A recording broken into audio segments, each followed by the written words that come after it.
सारा प्रणाम। Real estate के हमारे खास शो प्रॉपर्टी वॉच में आपका स्वागत है। मैं हूं नेहा जोशी। नोएडा एक्सटेंशन इन दिनों विवादों में है। ग्राहक परेशान है। जो लोग यहां घर बुक करवा चुके हैं उनकी भी रात की नींद गायब है।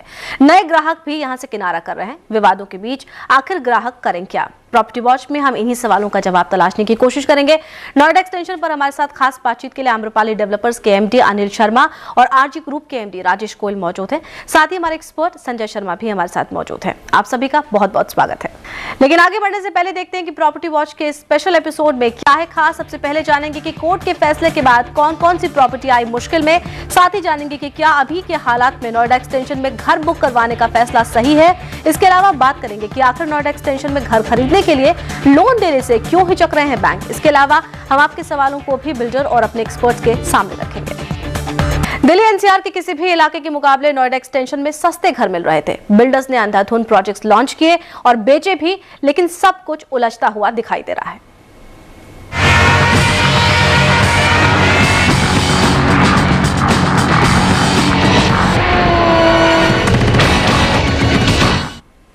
पिछले दिनों इलाहाबाद हाईकोर्ट द्वारा शाहबेरी गांव की जमीन के अधिग्रहण के अवैध ठहराने की खबर जंगल में आग की तरह फैली।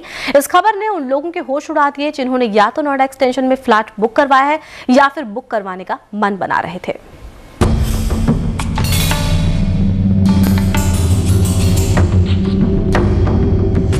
नोएडा एक्सटेंशन में घर खरीदने वालों की सांसें टंगी हुई हैं। उन्हें घर मिलेगा भी या नहीं ये साफ नहीं है, लेकिन बिल्डर हैं कि अपनी दलील दे रहे हैं। इलाहाबाद हाईकोर्ट के फैसले के बाद नोएडा एक्सटेंशन में घर खरीदने वाले नए ग्राहक ने या तो फिलहाल अपना इरादा टाल दिया है या फिर दूसरे एरिया का रुख कर रहे हैं। बिल्डरों के मुताबिक नई बुकिंग में 15 से 20% की गिरावट आई है, लेकिन एक्सपर्ट बताते हैं कि आंकड़ा इससे कहीं ज्यादा यानी 60 से 70% तक भी पहुंच सकता है। अब तो कुछ बैंक लोन देने में भी सुस्ती दिखाने लगे हैं। हालांकि बिल्डर अभी भी प्रोजेक्ट पर खतरे की बात से इनकार कर रहे हैं।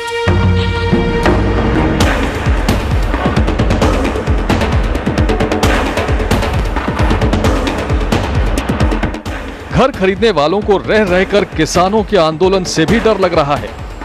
हालांकि डेवलपर्स का कहना है कि उन्होंने जमीन अथॉरिटी से खरीदी है और विवाद अथॉरिटी और किसानों के बीच है। लेकिन सवाल कई हैं। ग्राहक क्या करें? इंतजार या दूसरा विकल्प तलाशें? हमारे साथ कई मेहमान जुड़े हैं। सबसे पहले हम रुक करेंगे आरजी ग्रुप के एमडी राजेश गोयल का। राजेश जी, नोएडा एक्सटेंशन को लेकर काफी ज्यादा घबराहट है लोगों के दिल में, क्या कहना चाहेंगे आप? ये जो दिक्कत है ये पूरी एरिया को लेकर है या कुछ खास एरिया को लेकर है? देखिए, अभी पीछे माननीय कोर्ट का जो डिसीजन आया था उसमें एक पर्टिकुलर विलेज जो साहिबेरी विलेज है उसका एक्विजिशन उन्होंने उस पर ऑब्जेक्शन किया था। तो उसकी वजह से मात्र 1 या 2 बिल्डर के ही प्रोजेक्ट्स में थोड़ी सी प्रॉब्लम है। नोएडा एक्सटेंशन में इस समय 40 से 50 प्रोजेक्ट आए हुए हैं, उनमें इन 1-2 को छोड़कर कहीं कोई दिक्कत नहीं है। उसके बाद जो कोर्ट के ऑर्डर आए हैं उसकी वजह वो वाली लैंड अभी अथॉरिटी ने किसी को हैंडओवर ही नहीं की है। वो लैंड क्योंकि अथॉरिटी के पास ही है, तो फर्दर जो कोर्ट के ऑर्डर आए हैं उनसे किसी भी बिल्डर को कोई इम्पैक्ट नहीं आ रहा है। और हमारे साथ आम्रपाली डेवलपर्स के एमडी अनिल शर्मा भी मौजूद हैं। अनिल जी, आप क्या कहना चाहेंगे इस पूरे विवाद को लेकर के? इतना विवाद खड़ा हो गया और उसके बाद अब ग्राहक यहाँ पर फ्लैट खरीदने से बच रहे हैं।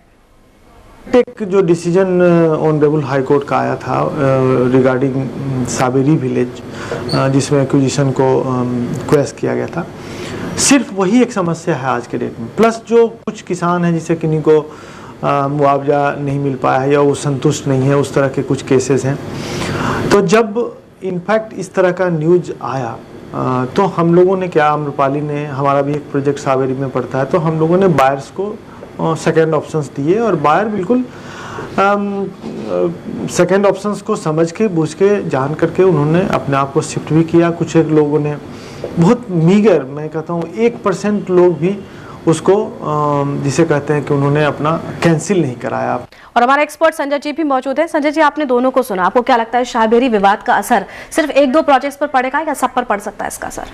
नहीं, इसका असर तो काफ़ी प्रोजेक्ट्स पे ऑलरेडी पड़ चुका है और कुछ बिल्डर्स जिनके ऊपर इसका असर पड़ा है, कुछ प्रोजेक्ट्स जैसे आप देख लीजिए सुपरटेक का है, इको विलेज 2, या अगर आप देख लीजिए अमरपाली ग्रुप का ही स्मार्ट सिटी तो था ही था, अर्थ टाउन का एक प्रोजेक्ट है उसमें प्रॉब्लम आ गई है, न्यू टाउन्स का पटेल्स का न्यू टाउन है उसमें प्रॉब्लम आ गई है, तो महागुन का भी प्रोजेक्ट है मायरा उसमें भी प्रॉब्लम आ गई है। तो काफ़ी प्रोजेक्ट्स हैं, 5-6 तो प्रोजेक्ट्स हैं जिनके ऊपर असर ऑलरेडी पड़ चुका है। मगर जो गंभीर बात यह है, कुछ के ऊपर ऑलरेडी स्टे आया है, ये क्वेस्ट की बात है, कुछ के ऊपर स्टे आया है और बाकी कुछ प्रोजेक्ट्स हैं जो अभी कोर्ट्स के अंदर प्रोसेस कर रहे हैं। और सबसे बड़ी प्रॉब्लम ये है कुछ किसान हैं जो अभी केसेस कर रहे हैं। अनिल जी, एक यहाँ पर परेशानी और है, जो जमीन अथॉरिटी ने आप लोगों को बेच दिया उसमें भी किसानों के मुआवजे का चक्कर है, लेकिन इससे तो ग्राहक डरेगा।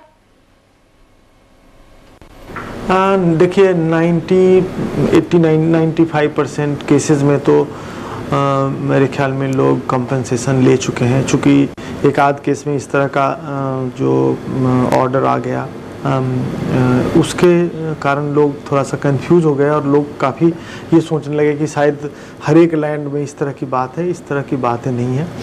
और जहाँ पे कंपनसेशन लोगों ने ले लिया है, डेवलपमेंट स्टार्ट हो चुका है, अथॉरिटी से सारे परमिशंस ले लिए गए हैं, तो वैसे प्रोजेक्ट्स में ज़्यादा प्रॉब्लम नहीं है। और ऐसी बात नहीं है कि बिल्कुल बिना एक्विजिशन किए हुए ही, क्योंकि ऐसा कोई प्रोविज़न नहीं है कि बिना एक्विजिशन किए हुए ही किसी और को अलॉट कर दिया जाए। ये ज़रूर होता है कि कभी कुछ सपोज कीजिए कि उसमें से 100 ज़मीन मालिक हैं, उसमें से 99 या 98 लोगों ने अपनी सहमति दे दी और अपना मुआवजा उठा लिया, तो कोई एक व्यक्ति अगर माननीय न्यायालय में चले गए, तो वैसे केसेस थोड़े बहुत हैं जिसके कारण अभी ये समस्या आई है। राजेश, इन तमाम विवादों के बाद अगर ग्राहक अगली किस्त नहीं देते हैं तब प्रोजेक्ट्स में देरी होना तय है, ये मान सकते हैं हम? देखिए, यदि किसी भी प्रोजेक्ट में, चाहे आप हमारा प्रोजेक्ट ले लीजिए या किसी भी दूसरे बिल्डर का प्रोजेक्ट ले लीजिए, कस्टमर एडवांस उसमें एक वैल्यूएबल अमाउंट रखता है, परंतु बिल्डर अपने पास से भी पैसा लगाता है, इंस्टीट्यूशन से लोन लेके भी पैसा लगाता है और कुछ पार्ट कस्टमर एडवांस लेके लगाता है। यदि 2-3-4 महीने तक ऐसी कोई स्थिति रहती है तो उसकी वजह से तो किसी भी प्रोजेक्ट में डिले नहीं होगा। जैसे मैंने आपसे पहले कहा कि 15-20 दिन, 1 महीने में सारी सिचुएशन एकदम क्लियर हो जाएगी, तो जो हमारा पुराना बायर है या नया बायर है उसके मन में किसी तरह का जब डर नहीं होगा तो वो अपनी कमिटमेंट के हिसाब से पेमेंट करेगा, तो बिल्डर अपने कमिटमेंट के हिसाब से प्रोजेक्ट बनाएगा। तो मुझे नहीं लगता है कि इस वजह से प्रोजेक्ट डिले होंगे, वो सब समय के अनुसार पूरे होने चाहिए। संजय, क्योंकि आपको प्रॉपर्टी मार्केट का बेहतर अंदाजा, आपको क्या लगता है कि इस विवाद के बाद प्रोजेक्ट पूरा होने पर असर पड़ेगा? देखिए, असर पड़ेगा और अगर राजेश जी ठीक कह रहे हैं कि 2-3 महीने में चीज़ संभल जाएगी तब तक मेरे ख्याल से ज़्यादा असर नहीं पड़ेगा। मगर देखिए, इस चीज़ में गंभीरता ये आ गई है कि इसमें पॉलिटिकल मामला जुड़ चुका है और एक्चुअली जिस तरह से ये ज़मीन एक्वायर की गई थी अर्जेंसी क्लॉज के अंडर और लोगों को ऑब्जेक्शन देने का टाइम नहीं दिया गया था, तो प्रोसेस के अंदर फंडामेंटल प्रॉब्लम है। तो अगर कोर्ट्स वगैरह देखेंगे मेरे ख्याल सिंपैथेटिक होंगे इनकी तरह, और अगर 2-3 महीने जैसे राजेश ने कहा अगर उसमें मामला सुलझ जाता है तब तो कोई बहुत ज़्यादा प्रॉब्लम होगी नहीं। मगर अगर ये मामला महीनों और सालों में खिंच जाता है तब मेरे ख्याल से काफ़ी प्रॉब्लम होगी। और देखिए, जब आप इतनी बड़ी रकम अपनी लगाते हैं, एक प्रॉपर्टी खरीद रहे हैं, आपकी जीवन भर की सेविंग्स उसमें लग रही हैं, तो आप बहुत सोच संभल के करते हैं। और थोड़ा सा भी अगर आपको शक होता है या डर लगता है तो मेरे ख्याल से नए लोग इसमें नहीं आएंगे।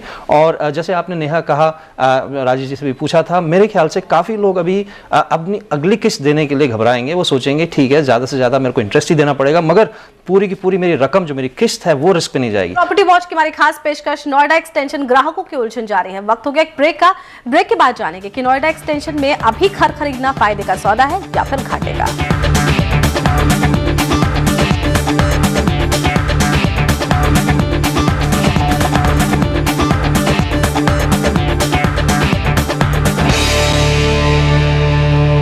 तो एक किसानों की भी राय सुन लेते हैं। नोएडा एक्सटेंशन की जमीन के अधिग्रहण को लेकर उनका क्या कहना है, आखिर वो नाराज क्यों हैं? पहले मकौड़ा गांव का अधिग्रहण निरस्त हुआ, कुछ क्षेत्र का सूरजपुर का हुआ है, गुलिस्तानपुर का हुआ है, सायबेरी का हुआ है, और हमारे 60-65 गांवों के जो लोग हैं उन सभी गांवों में लोगों ने स्टे भी करा रखे हैं और सभी लोग गांव हम कोर्ट ले जा रहे हैं सबको और सबका अधिग्रहण निरस्त कराएंगे हम। मास्टर प्लान में इस जमीन का भू उपयोग था इंडस्ट्री, औद्योगिक क्षेत्र, फैक्ट्री लगनी थी यहाँ पर, और वो ज़मीन का भूपयोग इन्होंने बदल के और वो दे दी बिल्डर को, और बिल्डर ने वो बेच दिया आगे एंड यूजर को भारी मुनाफे के साथ, और इसमें सरकार के लोग और अफसरों के हाथ में मोटी रिश्वत गई है। हमारे साथ ठगी हुई है। इनकी सरकार की कोई पुनर्वास की नीति नहीं है। गांव का जो बेरोजगार भूमिहीन है, जो मजदूर खेतिहर मजदूर, उसके नाम के लिए कोई वो नहीं है। उनको उजाड़ा गया, हमको उजाड़ कर बिल्डरों को बसाया जा रहा है। हम एक बिल्डर को यहाँ आने नहीं देंगे। संजय जी, आपने किसानों की बातें सुनी, उनका कहना है कि उनके साथ ठगी हुई है और वो बिल्डर्स को यहाँ पर आने नहीं देंगे। इसके बाद आप क्या सलाह देना चाहेंगे उन तमाम लोगों को जो कि ऑलरेडी यहाँ पर फ्लैट बुक करवा चुके हैं या फिर बुक करवाने के बारे में सोच रहे हैं? देखिए, मामला आपने जैसे ही देखा गंभीर है, काफ़ी इमोशनल मामला है किसानों के लिए, स्पेशली क्योंकि लैंड यूज चेंज हो गया है। और एक्चुअली देखिए, अगर ये सिर्फ पैसे की बात होती, और पैसा इसमें काफ़ी इन्वॉल्व है, क्योंकि जिस रेट पे किसानों से ज़मीन एक्वायर की गई थी और बाद में उसे बेचा जा रहा है एंड यूजर्स के पास में, मेरे ख्याल से 20-30 गुना कम से कम ज़्यादा रेट पे उस ज़मीन का ट्रांजैक्शंस हो रही हैं। तो किसानों ने भी समझ लिया है कि जो बीच में रकम थी वो कहीं गायब हो गई है। कहाँ गायब हो गई है, मेरे ख्याल से ये उनकी एक रीज़न है बातों का। और कुछ का तो सेंटिमेंटल रीज़न होगा, जो ज़मीन रखना ही चाहते हैं, बेचना ही नहीं चाहते, वो बड़ी प्रॉब्लम हो जाएगी। अगर कुछ लोग मान जाते हैं पैसों से, और अगर गवर्नमेंट जो है एक अच्छा सा समझौता बीच में ले आए, तो मेरे ख्याल से ये सबके लिए अच्छा होगा, किसानों के लिए भी अच्छा होगा, एंड यूजर्स के लिए भी अच्छा होगा, और इकोनॉमी, क्योंकि ये पूरा मेट्रो एरिया जो है काफ़ी डेवलप हो रहा है, एक सिविलाइज्ड और स्मार्ट सिटी बन रही है, एक बड़ी सिटी बन रही है। तो उस मतलब फ्यूचर के लिए चीज़ अच्छी होगी अगर मामला सुलझ जाए। अब रही बात किसानों की, इनके पास भी काफ़ी मुद्दे हैं, और अगर जिस तरह से जैसे धमकी दी है कि हम रहने नहीं देंगे, अगर इस तरह की चीज़ें आती हैं तो मेरे ख्याल से सरकार को इसे काफ़ी सख्ती से बर्ताव करना पड़ेगा। मगर एंड यूजर्स बीच में पिस जाएंगे इसमें, तो फिलहाल मेरे ख्याल से एंड यूजर्स को थोड़ा सा वेट करना चाहिए। बिल्कुल। और इस वक्त दिल्ली से हमारे एक दर्शक हरविंदर कुमार जुड़ रहे हैं। अनिल शर्मा जी, वो आपसे सवाल पूछना चाहते हैं। हरविंदर जी, सवाल पूछ सकते हैं अपना आप।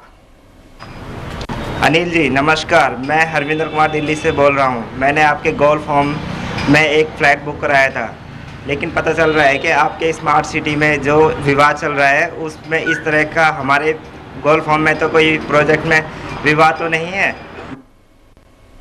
नहीं, हम लोगों ने स्टडी किया है। आज भी हमारे पास काफ़ी डीप स्टडी है कि किस प्रोजेक्ट पे किस लेवल की परेशानी हुई हो सकती है या होने वाली है, वो उतना हम लोगों ने स्टडी किया है। और इसलिए यही कारण है कि हमारे स्मार्ट सिटी प्रोजेक्ट में मुझे मालूम था, तो हमने अपने बायर्स को बता दिया था कि माननीय न्यायालय में एक मुकदमा चल रहा है, और इसलिए मैंने बैंक लोन भी उनका नहीं करवाया था। जहाँ मैं बैंक लोन करवा रहा हूँ या जहाँ पे मैं ये कर रहा हूँ, हम लोग को पता है कि वो जो लैंड है साफ़ सुथरी है, उसमें किसी तरह की प्रॉब्लम नहीं है। पोजीशन हमारे पास है, गवर्नमेंट ने दिया है, सारे जो उसकी फॉर्मेलिटीज़ है, लाइक अप्रूवल्स हैं, वो सारे ले लिए गए हैं, लिए जा रहे हैं, तो उसमें कोई दिक्कत नहीं आएगी। और अगला सवाल दिल्ली से हमारे एक दर्शक मनीष तिवारी ने एसएमएस के जरिए भेजा है। मनीष का कहना है कि नोएडा के एक्सटेंशन में विवाद के बाद वो काफी परेशान है और जानना चाहते हैं कि क्या बुकिंग वो कैंसिल कर ले या फिर प्रोजेक्ट में बने रहें। राजेश कोयल जी से ये सवाल पूछा उन्होंने। राजेश जी, क्या कहेंगे आप? देखिए, इसके अंदर जो लोग ऑलरेडी बुक करवा चुके हैं उनको मेरा सुझाव यही है कि वो बिल्डर से जाके पता करें कि साइबरी गांव में तो उनका प्रोजेक्ट नहीं आता। साइबरी गांव के अलावा भी और किसी भी माननीय न्यायालय के ऑर्डर से और किसी भी गांव में कोई इम्पैक्ट नहीं हो रहा है, क्योंकि जो लैंड अथॉरिटी ने अभी अलॉट ही नहीं की तो उसके ऊपर तो किसी तरह का कस्टमर को डरने की बात ही नहीं है। तो जो पुराने कस्टमर है उनको पेशेंस रखना चाहिए। अनिल, आप नए लोगों को क्या सलाह देंगे? क्या लोग इस स्थिति में भी घर यहाँ पर बुक करवाएं या फिर इंतजार करें, क्योंकि अभी यहाँ स्थिति बहुत अच्छी नहीं कही जा सकती? बहुत ज़्यादा इंतज़ार करना भी अच्छा नहीं होगा, क्योंकि एक बार समझ लें, जहाँ जिस डेवलपर के पास जाएं वो समझ लें थोड़ा लीगल एंगल से कि क्या जिस प्रोजेक्ट को ऑफ़र कर रहे हैं उसमें किसी तरह का प्रॉब्लम तो नहीं है। अगर प्रॉब्लम नहीं है तो उनको जाना चाहिए, क्योंकि आने वाले दिनों में अगर बिल्कुल साजिशा लैंड अधिग्रहण, जमीन अधिग्रहण पॉलिसी पे जो उत्तर प्रदेश सरकार का जो वक्तव्य आया है उसके हिसाब से लैंड ज़मीन की कीमत और फ्लैट की कीमतों में प्रत्याशित वृद्धि हो सकती है, और उस केस में जब वो ज़्यादा इंतज़ार करेंगे तो फिर उनको अधिक कीमत पे घर लेना पड़ सकता है और अवेलेबिलिटी भी नहीं हो सकती है। और नोएडा से हमारे एक दर्शक नवनीत कुमार हमारे साथ जुड़े हैं। संजय जी, वो आपसे सवाल पूछना चाहते हैं। नवनीत, अपना सवाल पूछ सकते हैं आप। संजय जी नमस्कार, मैं नवनीत कुमार नोएडा से हूँ। मैंने नोएडा एक्सटेंशन इको विलेज 2 में अपना फ्लैट बुक करवाया है। क्या ये विवादित है? इसमें मुझे कोई परेशानी तो नहीं होगी? नवनीत जी, आपको मेरे ख्याल से बिल्डर से मिलना चाहिए, सुपरटेक वालों से, क्योंकि इको विलेज 2 में विवाद आ चुका है। इसके कुछ हिस्सों में मेरे ख्याल से प्रॉब्लम आ रही है, तो आपको बिल्डर से मिलना चाहिए। देखिए, उसमें काफ़ी बिल्डर्स हैं, चाहे आपको शुरू में बताया गया कि 1 या 2 प्रोजेक्ट्स में विवाद है। देखिए, काफ़ी बिल्डर्स हैं जिनके प्रोजेक्ट्स इसमें आ चुके हैं। अगर आप देखिए, अमरपाली का जो स्मार्ट सिटी प्रोजेक्ट है वो इस विवाद में आ चुका है, पटेल्स का न्यू टाउन आ चुका है, गौर सिटी 2 जो है वो इसमें आ चुकी है, अर्थ टाउन का प्रोजेक्ट है वो इसमें आ चुका है। तो काफ़ी बिल्डर्स हैं जिनके प्रोजेक्ट्स इसमें आ चुके हैं, और जो आपने सुपरटेक का प्रोजेक्ट बताया वो भी कुछ हिस्से इसमें आ चुके हैं। तो बेस्ट आपको यही रहेगा, बिल्डर से डायरेक्ट अप्रोच कीजिए, उनसे 1-on-1 बात करिए कि क्या प्रॉब्लम है और इसके लिए ऑल्टरनेटिव्स क्या हैं। और हम राजेश का रुख करेंगे। राजेश, इन्हीं तमाम कंट्रोवर्सीज और परेशानी की वजह से भारी गिरावट दर्ज की गई है बिक्री में, इस पर क्या कहेंगे आप? देखिए, जब से ये कोर्ट का ऑर्डर आया है तब से अंदाजा 15 से 20% की सेल्स डिक्लाइन हुई हैं। अंदाजा 15 से 20% की इंक्वायरी स्लो डाउन हुई है। कस्टमर के मन में चिंता होना स्वाभाविक है, क्योंकि आज सबसे अधिक अफोर्डेबल सेगमेंट में ग्रेटर नोएडा के अंदर ही आपको प्रोजेक्ट मिल रहे हैं, और उस कस्टमर को मकान की आवश्यकता भी है, पर उसको ये भी डर लगता है कि मेरे खून पसीने की कमाई कहीं गलत प्रोजेक्ट में अटक नहीं जाए। मुझे लगता है कुछ ही दिनों में ये सारी सिचुएशंस एकदम क्लियर हो जाएंगी, तो उसमें नया कस्टमर अभी अपना डिसीजन भले ही 10-15 दिन डेफर्ड कर ले, उसके बाद customer can take their decision कि उनको क्या करना है, नहीं करना है। तो प्रॉपर्टी वॉच की हमारी खास पेशकश नोएडा एक्सटेंशन ग्राहकों की उलझन जारी है, लेकिन अभी वक्त एक ब्रेक का। छोटे से ब्रेक के बाद हम आपको बताएंगे कि नोएडा एक्सटेंशन की प्रॉपर्टी पर लोन देने से क्यों हिचक रहे हैं बैंक।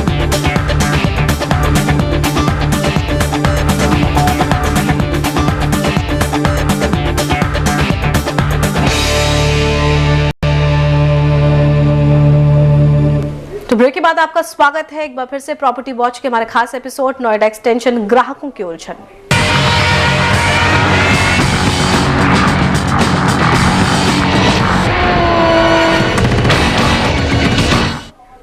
और हम रुक करेंगे आरजी ग्रुप के एमडी राजेश गोयल का। राजेश जी, बैंकों के बर्ताव को लेकर आप क्या कहेंगे? अगर प्रॉब्लम नहीं है तो वो लोन देने से मना क्यों कर रहे हैं?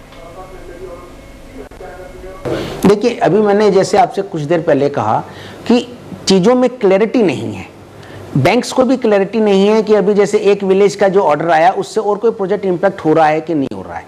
उन्होंने डिसबर्समेंट देना डेफर्ड किया है, बंद नहीं किया है, क्योंकि सारी कोर्ट के ऑर्डर आने में, अथॉरिटी से क्लियरेंस लेने में थोड़ा सा वक्त लगता है। तो वो बैंक्स ने भी बिल्डरों के माध्यम से और डायरेक्टली अपने माध्यम से भी वो लोग सारी डिटेल इकट्ठी कर रहे हैं, ताकि फिर उसके बाद उनको कोई बाद में तकलीफ नहीं हो कि यदि कोई प्रोजेक्ट को प्रॉब्लम नहीं है तो वो उसको फाइनेंस करेंगे, यदि किसी प्रॉब्लम में कोई प्रोजेक्ट फंसा हुआ है तो उसको फाइनेंस नहीं करेंगे। संजय जी, आपने राजेश गोयल को सुना है, विवाद इतना बड़ा हो गया है कि बैंक्स ने भी फाइनेंस करने से अब मना कर दिया है, क्या कहेंगे इस पर आप? देखिए, विवाद बड़ा है, इसमें कोई शक नहीं है। और राजेश जी जो कह रहे हैं 15-20% की गिरावट, क्योंकि इनका कोई प्रोजेक्ट डायरेक्टली उस विवाद में नहीं आया है, तो हो सकता है इनके अपने प्रोजेक्ट के लिए 15-20% की गिरावट हो, मगर बाकी बिल्डर्स जिनके प्रोजेक्ट्स इस साये में आ गए हैं उनकी तो काफ़ी ज़्यादा गिरावट हुई है। और अगर आप फील्ड से देखेंगे, जैसे शुरू में बताया गया था, करीब 50-60-70% तक की गिरावट आई है इंक्वायरीज और सेल्स में। सेल्स तो कम हो ही जानी चाहिए एकदम, क्योंकि जो इतना पैसा लगा रहे हैं वो घबराते हैं। अब रही बात बैंक्स की, देखिए विवाद तो है और उनके ऊपर क्लैरिफिकेशन है नहीं, मगर देखिए बैंक्स अगर रोक रहे हैं डिसबर्समेंट, और सही कहा राजेश जी ने, डिसबर्समेंट रोक रहे हैं, वो इसलिए रोक रहे हैं क्योंकि अगर उन्होंने पैसा दे दिया और प्रोजेक्ट अटक गया तो प्रॉब्लम आ जाएगी जिस बायर के बिहाफ पे उन्होंने पैसा दिया हुआ है। तो बैंक्स अगर थोड़ा रुक के पैसा दें, जब सिचुएशन क्लैरिफाई हो जाए, तो मेरे ख्याल बेहतर भी रहेगा। और बैंक्स को जनरली आप देखेंगे कंजर्वेटिव होते हैं, वो पैसा बड़ा सोच समझ के देते हैं, और थोड़ी सी भी जब झलक लगती है कि प्रॉब्लम आने वाली है, बैंक्स रोक देते हैं। अनिल, आप अपने प्रोजेक्ट को लेकर क्या कहना चाहेंगे? लोगों ने बुकिंग करवा ली है, लेकिन अब बैंक लोन देने में आनाकानी कर रहे हैं। देखिए, जो हमारे यहाँ तो कई लोगों ने डिसबर्स जो प्रोजेक्ट चल रहे हैं जिसमें कंस्ट्रक्शन काफ़ी एडवांस स्टेज में है, उन्होंने बैंक ने भी लोन डिसबर्स किया। ऐसी बात नहीं है कि माननीय कोर्ट भी अगर डेवलपमेंट होता है, बिल्डिंग बन गई होती है, उस पर कोई इस तरह का आदेश देने से पहले वो सबों की बात सुनते हैं, उस पर विचार करते हैं, उसमें अकॉर्डिंग टू लॉ डिसीजन देते हैं। तो इसलिए हम लोग तो बिल्कुल कॉन्फिडेंट हैं कि जो जिस पर डेवलपमेंट हो रहा है, जिस पे हम लोगों ने अपने बायर्स का लोन करवाया है, उसमें हमें कोई दिक्कत नहीं आने वाली है, ना अभी तक आई है। जहाँ तक मेरा स्मार्ट सिटी वाला प्रोजेक्ट है, तो हमारे यहाँ किसी बायर ने किसी बैंक से कोई लोन नहीं लिया था। और संजय जी, इस वक्त हमारे एक दर्शक हैं पंकज जोशी फोन लाइन पर, आपसे सवाल पूछना चाहते हैं। पंकज, अपना सवाल पूछिए आप। मैंने 5 लाख रुपए देकर के एक नोएडा एक्सटेंशन में फ्लैट बुक करवाया था, लेकिन अभी वो उसके कोई डिलीवरी का भी कुछ पता है नहीं, और फिर से जो बिल्डर है वो फिर से दूसरा किस्त मांग रहा है 1 महीने के अंदर, तो हमें क्या करना चाहिए? पंकज जी, मेरे ख्याल से वो किस्त आपको रोक लेनी चाहिए, और अगर आप चाहें तो आप क्या कीजिए, बैंक को बीच में इन्वॉल्व कर लीजिए, बिल्डर के पास जाइए। अगर बिल्डर जबरदस्ती मांगता है किस्त को, तो आप एक बैंक को इन्वॉल्व कर लीजिए कि भाई हम जब बैंक लोन चाहिए हमको, और बैंक ही जब डिस्पर्स करेगा तभी आपको किस्त मिलेगी, और बैंक की प्रोटेक्शन आपको मिल जाएगी, क्योंकि बैंक भी सोच समझ के ही आगे बिल्डर को पैसे देगा, और बैंक में ताकत होती है रोकने के लिए। एनीवे, अगर आप बैंक लोन नहीं लेना चाहते हैं, फिर भी आप किस्त मेरे ख्याल से रोक दीजिए जब तक क्लैरिफिकेशन नहीं आती है, क्योंकि जो आपका रिस्क है वो सिर्फ इंटरेस्ट का है। अगर बिल्डर कह रहा है कि मेरी किस्त जायज़ है और आप उसे 3 महीने 6 महीने बाद देते हैं, तो ज़्यादा से ज़्यादा बिल्डर आपसे इंटरेस्ट ही मांग सकता है। आपका पूरा का पूरा जो किस्त है 4-5 लाख की, जितने की भी किस्त आपकी जाने वाली है, एटलीस्ट उसके ऊपर रिस्क नहीं रहेगा। और राजेश जी से ये सवाल है हमारा। राजेश जी, आप ऐसे ग्राहकों को क्या कहना चाहेंगे जो नोएडा एक्सटेंशन में आपके प्रोजेक्ट में बुकिंग के लिए विचार कर रहे थे, लेकिन अब विवाद सामने आ गया, इस वजह से थोड़ा घबरा गए हैं? देखिए, आज यदि आप जो कस्टमर आरजी ग्रुप के साथ जुड़ना चाहता है, हमारे यहाँ प्रोजेक्ट में निवेश करना चाहता है, उनको मैं एक ये आश्वासन देता हूँ कि हमारे दोनों प्रोजेक्ट्स में, नोएडा और ग्रेटर नोएडा के अंदर किसी भी तरह की कोई प्रॉब्लम नहीं है। यदि आप अपना डिसीजन डेफर्ड करेंगे तो उसमें आपको 2 ही लॉस हो सकते हैं। एक, आपको अच्छी लोकेशन नहीं मिले, या सेकेंड, अगले 2 से 3 महीने में यदि रेट बढ़ा लेते हैं तो बढ़े हुए रेट पर मिले। अनिल, आप क्या कहेंगे? आपने खुद बताया कि विवाद का असर आपके स्मार्ट सिटी प्रोजेक्ट पर पड़ा है, अब लोगों से क्या अपील करेंगे आप? मैं बिल्कुल अपील करना चाहूँगा कि आप अच्छी तरह समझें और हमारे पास हमारे कंसर्न डिपार्टमेंट्स में आएँ, कोई पेपर देखना हो वो देखें, और किसी और को दिखाना चाहें, आप अपने लीगल एक्सपर्ट से राय लेना चाहें तो लें, और बिल्कुल निसंकोच और दृढ़ विश्वास के साथ आगे बढ़ें। और आपने जहां मकान लिया है और आम्रपाली आपके साथ है, और किसी तरह से हम लोग आपको कोई भी कमी नहीं होने देंगे। तो हमारे साथ जुड़ने के लिए आप दोनों का बहुत बहुत शुक्रिया। संजय जी, आपका भी बहुत बहुत धन्यवाद। Thank you. ये था हमारा प्रॉपर्टी वॉच का खास एपिसोड, नोएडा एक्सटेंशन ग्राहकों की उलझन। अगर आपके पास भी प्रॉपर्टी से जुड़ा कोई सवाल है तो आप हमसे पूछ सकते हैं। हमारा ईमेल आईडी है pw@saharasamay.com। इसके अलावा सवाल पूछने के लिए आप हमें SMS कर सकते हैं। सबसे पहले मोबाइल फोन पर PW लिखें, स्पेस देकर अपना सवाल टाइप करें, इसके बाद अपना नाम और पता लिखें और इसे SMS कर दें हमें 59090 पर। तो प्रॉपर्टी से जुड़ी नई बातों और नई जगहों के साथ अगले हफ्ते फिर होगी मुलाकात। तब तक के लिए हमारी पूरी टीम को दीजिए इजाजत। सारा